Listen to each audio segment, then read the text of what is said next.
What would you do if one day, as a leader, you walked through a noisy, dusty street and suddenly found your childhood friend covered in oil, sweating under the hood of a broken car, living a life of struggle while you had risen to power? That shocking moment happened to Captain Ibrahim Traoré, and what he did next left the entire crowd speechless. The hot sun blazed over Ouagadougou's busy streets. Engines roared, hammers clanked, and mechanics shouted back and forth. The air smelled of gasoline and iron. Among the many roadside garages stood a small, broken workshop. It was here that fate prepared Ibrahim Traoré for an unforgettable encounter. Traoré was traveling without an escort, dressed simply, blending with the people. He believed leaders should never be too distant from their citizens. As he passed the garage, he heard a familiar laugh. He froze, his heart suddenly racing. Could it be? Inside, bent under the hood of an old Peugeot, was a man in torn overalls. His hands were black with grease. Sweat ran down his tired face. He looked older than his age, yet his eyes still carried a spark of warmth. "Issa?" whispered Traoré. The mechanic turned sharply. His eyes widened. For a moment, time stopped. Two childhood friends, now standing worlds apart. Issa dropped his wrench. He wiped his hands on his dirty shirt, trembling. "Ibrahim, is it really you?" he stammered. The leader stepped forward with a smile. He embraced his old friend tightly. People in the garage gasped. They recognized their president hugging a poor mechanic. Cameras came out. But Traoré didn't care about appearances. He cared about his friend. Years ago, they were inseparable at school. They shared books, dreams, and bread when food was scarce. Issa once defended young Ibrahim from bullies. He gave him hope during hard days, but life had taken them down different roads. "Brother, what happened to you?" Traoré asked gently. Issa lowered his head. "Life was hard, Ibrahim. My father died. I dropped out.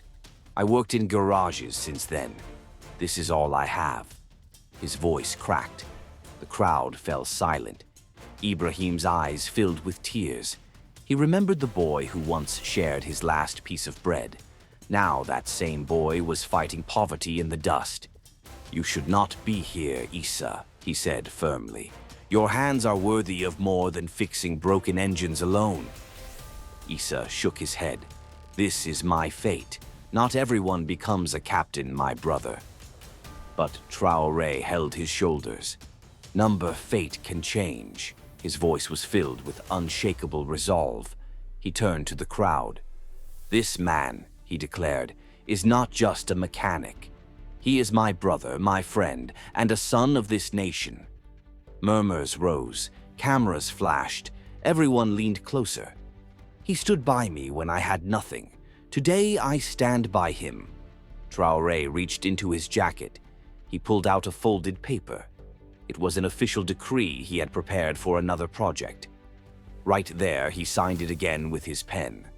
"From this day, Issa will not only fix cars, he will manage the new National Garage Training Program." Gasps filled the air. Issa's knees buckled. He almost fell, but Traoré held him up. "Brother, rise. You deserve this."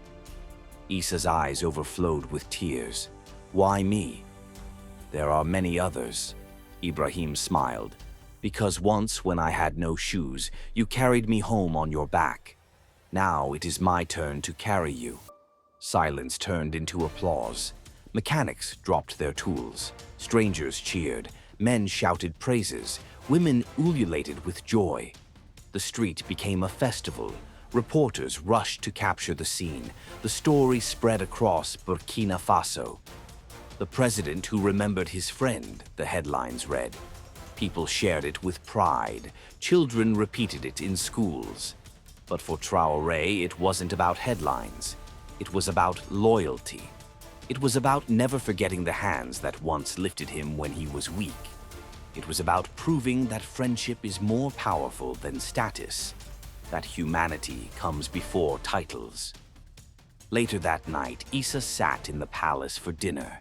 He looked around in disbelief at the golden lights and polished floors. "I never dreamed of this," he whispered. Traoré chuckled. "And I never dreamed of eating chicken instead of dry bread. Yet here we are." They laughed like boys again.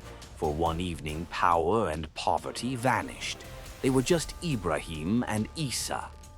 Two friends reunited by destiny. Two hearts proving that true bonds never die. Isa's life changed forever. He now trained hundreds of young mechanics. He built schools for orphans with his salary. He became a symbol of hope. And he never forgot the day Ibrahim walked into his garage. Traoré, too, carried the moment in his heart. In every speech, he reminded his people, "Never forget where you come from. Never abandon those who once lifted you." That message echoed through villages. It became a lesson for generations, because greatness is not measured by power, but by the ability to lift others up. And in that dusty garage, history witnessed it. A leader remembered his friend, and together they rewrote destiny. That night, as Isa lay in the guest room of the palace, sleep refused to come. He stared at the ceiling, thinking of the tiny wooden bed in his one-room shack. "How did my life change in just one day?" he whispered to himself. He remembered the noise of the garage, the smell of grease, and the sound of Ibrahim's voice calling his name. Tears ran silently down his face. Meanwhile, Ibrahim stood at the balcony, looking at the stars. His mind traveled back to their childhood. He remembered barefoot races across dusty fields. He remembered Isa's laughter echoing through the night. And he remembered the day Isa gave him half his food when he had none. "Loyalty never dies," Ibrahim murmured to himself. The guards standing nearby overheard him, puzzled but touched. To them, their leader wasn't just a president, he was a man who remembered, a man of gratitude. The next morning, the palace was buzzing. Journalists surrounded the gates. Citizens demanded to see Isa, the mechanic turned national figure. Some didn't believe the story. Others cried when they heard it was true. Isa walked outside nervously, wearing new clothes gifted by Ibrahim. The crowd cheered his name. "Isa! Isa, our brother!" they shouted.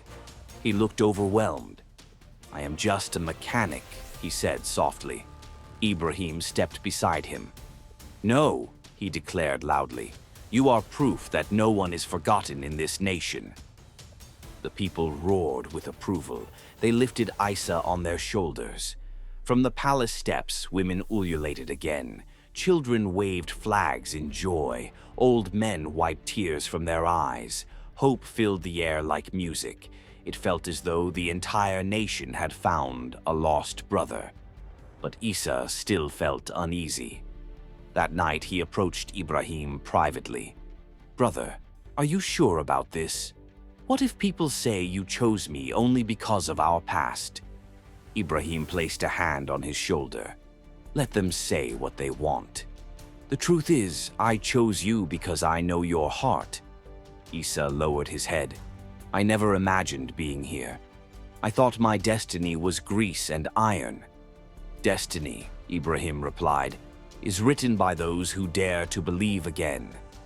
Isa's eyes glistened. He felt his life finally had meaning. Weeks passed. Isa began his new role. He visited garages across the country. He spoke with young apprentices.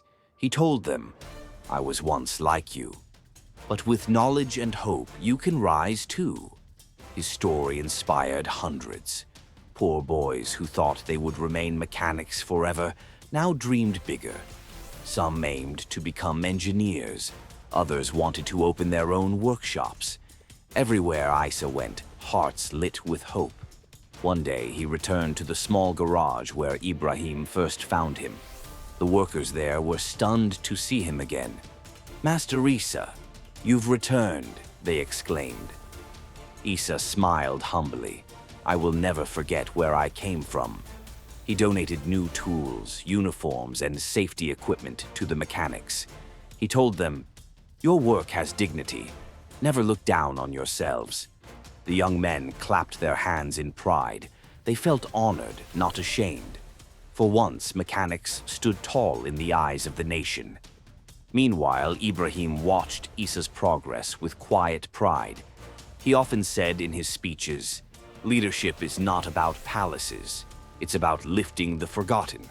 Foreign leaders were amazed by the story. Newspapers abroad reported, "A president who honors friendship and loyalty." It became a symbol of African brotherhood. One evening at a national event, Ibrahim publicly called Issa to the stage. The hall was filled with officials, soldiers, and foreign guests. "Ladies and gentlemen," Ibrahim said, "this man once fixed cars in the dust. Today he fixes the spirit of our youth." The audience gave a standing ovation. Issa wept openly. After the event, a little boy approached Issa. His clothes were torn and his hands were rough. "Sir," the boy said shyly, "I also work in a garage. Can I become like you one day?" Issa knelt and hugged him. "Yes, my son, you can become even greater." That moment spread like fire across social media. The image of Issa hugging the boy went viral. People wrote, "Hope has returned to our children." It was no longer just Issa's story, it became the nation's story. Years later, Issa built a large technical institute. It bore the name the Brotherhood School of Mechanics. Thousands enrolled. Many who graduated went on to design engines, machines, and innovations. Burkina Faso became known as a land of skilled youth. And whenever Issa gave a speech, he ended with these words, "Never forget your friends, never forget your roots, because one act of kindness can change a life forever." The crowd always responded with thunderous applause. His message was clear, simple, and eternal. Gratitude is the seed of greatness. As for Ibrahim, he often returned to the palace balcony at night. Looking at the stars, he would smile. He no longer carried the heavy burden of leadership alone. For beside him stood Issa, his brother in spirit.